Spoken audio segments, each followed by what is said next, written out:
Hey everyone. So I just spoke on Maslow's hierarchy of need and added and layered it over what can sometimes happen when you've been sick and when you're in survival mode. You're in the base of that triangle. So now I actually want to talk about what happens when you get better.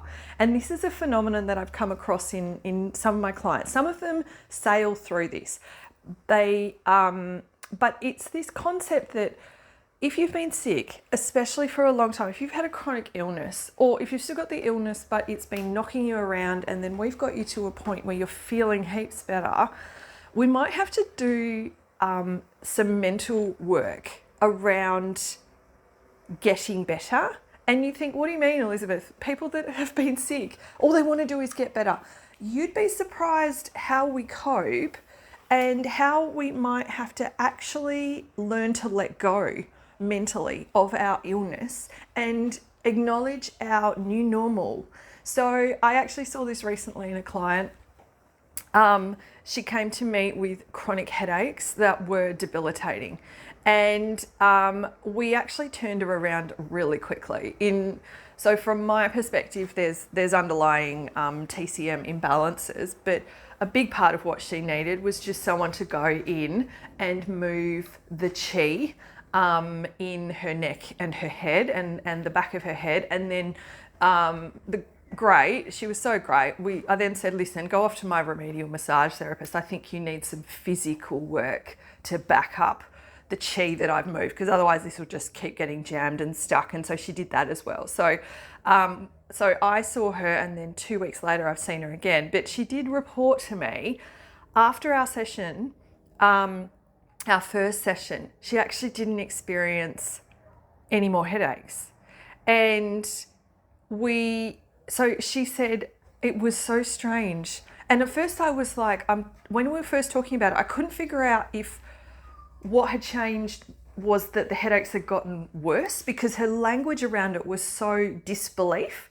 So she was like, oh, it's changed. It feels odd. So she didn't have a headache at all. And this is someone that would regularly pull the Nurofen and the Panadol just to be able to get through her day. And had no energy and just had no kind of desire to cook or do the things that she knew were good for her. She'd go for convenience meals and stuff. She was doing the absolute best she can. And really, this is when the first part of this, talking about Maslow's hierarchy of need, she really was in that base survival mode. And we're talking for months. Mm-hmm. We are not talking, anyway, maybe I'll go into the case a bit more because it's kind of an interesting one. But she came to me, and she'd actually just been to her neurologist, and the neurologist was like, well, okay, the previous meds we've given you for this headache issue aren't working. I'm going to give you something much harder. And she was going to start this new medication at the time she saw me, but then because her headaches haven't occurred anymore since I first saw her and first worked on her body and first did some balancing for her, she hasn't even started this new medication. So, but this is the piece that I want to really hone in on around this case. She said, I was kind of not sure what was going on. It felt so weird to have energy and not have my headaches. She said, I was almost walking around in disbelief and almost waiting for the shoe to drop. And I was like, oh, this is brilliant. Okay, we've turned a corner. And I always say to my clients, sometimes we can take 2 steps forward, and there might be a situation where we take 1 step back. But part of that is mapping. Well, what is it that came in that caused that change to go back again? And that's okay, because then we're moving in the needle in the right direction. We're slowly heading off into the right direction, or in her case, pretty quickly. But if it does go back, that's fine, because we want to map these reasons so she can watch out for them for next time. But it's this phenomena where she didn't trust that what it was like, this new normal, no headache, felt a bit odd, didn't couldn't remember what it was like to not experience headaches, and had to adjust her reality to being well or being better than what she'd been experiencing. So some people do this really well. And she actually was an example of someone that she kind of acknowledged how she felt in terms of a bit like, whoa, what's going on here? And then kind of laughed about it and then adjusted to this new normal of not having to pop Panadol and Nurofen very regularly. And and she was really good about that. And then she's actually running with it, and she's gone, okay, well, now I'm ready to tackle, the fact that I'm eating chocolate a lot and I am not committed to that anymore. And okay, so let's look at why I might be going for the chocolate. I think I'm bored. Like that's an example of the type of thinking you can start to have when you step out of this baseline survival mode on the hierarchy of needs pyramid and start to think a bit further than just getting through your day. So, but I'm telling you all this because there are times where people's journey to health bounces back and forward, and we've had to have a discussion where we've had to talk about, well, is there any benefits to you being sick? And it's often subconscious, but it often is associated with identity. I am the person with this chronic disease. That's a part of who I am. That's my label. That's what everyone works. And I hate it, and it interrupts my joy in life. And, it has these factors that I have to manage, but that's part of who they are. Who are they without it? That is sort of almost a scarier thought, or something that they haven't contended with because they don't know themselves without this. So I mean, in my practice, you do sometimes see clients that come to you, you offer them solutions, they start to feel better, and then they freak out and don't want to come back because they actually are more attached to being sick subconsciously. Because I'd never go to someone, oh, you like being sick. But it's more, there's something psychological and emotional around the status quo as it is that they want, that they keep it. They keep themselves in the state that they are. And sometimes it's actually a little bit more, obvious than that, or not obvious, but it's a bit more conscious. But there is a definite payoff to them having that label as part of their identity, having that chronic illness or having that condition, because that is their way of being able to, say no to people. Oh, I can't, I'm not feeling well.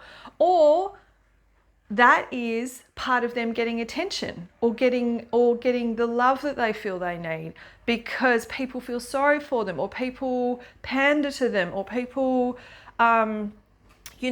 will work their way around these people and keep the illness and these the person that's sick will kind of be kinder to them than they'd normally experience if they were completely well. So now that one's more starting to look at people's relationship to other people in a whole, as a whole. Sometimes you can see it in couples or partnerships, and it's not usually conscious. It's but it's something that you might have to dive into and go, well, what is it? If I was not sick, if I did not have this chronic illness, or I didn't have it affecting me, or I had the illness, but all of a sudden the pieces that really are debilitating, like headaches or whatever, if they weren't around, how would my life change and how would other people treat me?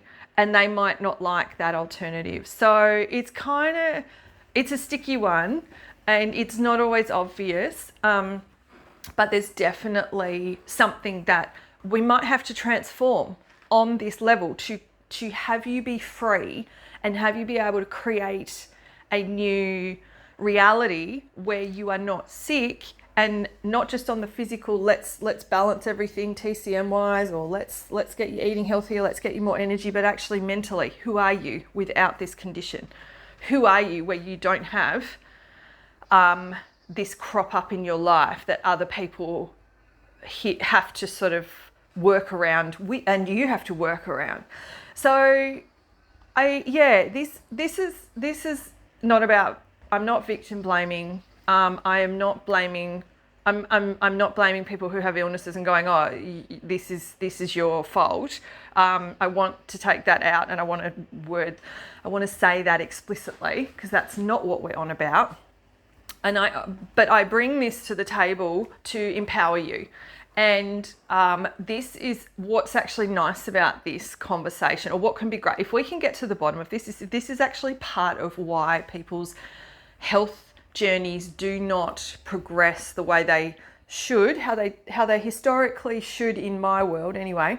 When I'm looking at them as a health professional going, there's something stuck in here. They're not moving the way that they should, and we've taken into account everything else, and yes, there's setbacks, but this is beyond just regular 2 steps forward, 1 step back.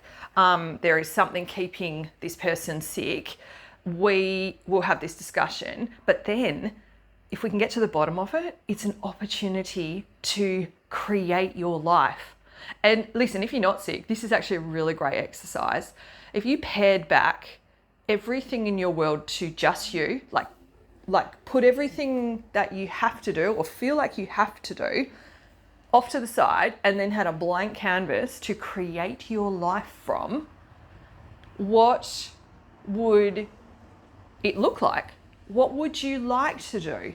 Now, this is also one of those conversations. You would not be having this if you are in survival mode, if you are in the base of the triangle of the hierarchy of need, or right in the chronic illness stage. This is something that we start to have when you are feeling better, because you probably will not be able to imagine anything outside of just surviving, unless you're really, really able to step out of your reality but really kind of into a new reality, not just a pipe dream, but an actual new reality, and manifested. Like, if you can do that kind of visualization, you might be able to do this when you're in the depths of being chronically ill or affected by your illness. But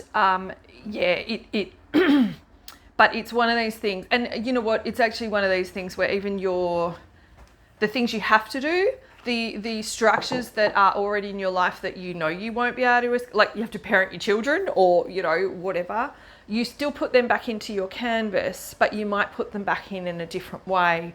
You might be, I don't know, there's like, I parent my children, and I love my children, but we have a lot more laughter and fun and play and less friction, or something. That's how you would create something that's already there, that you have to do.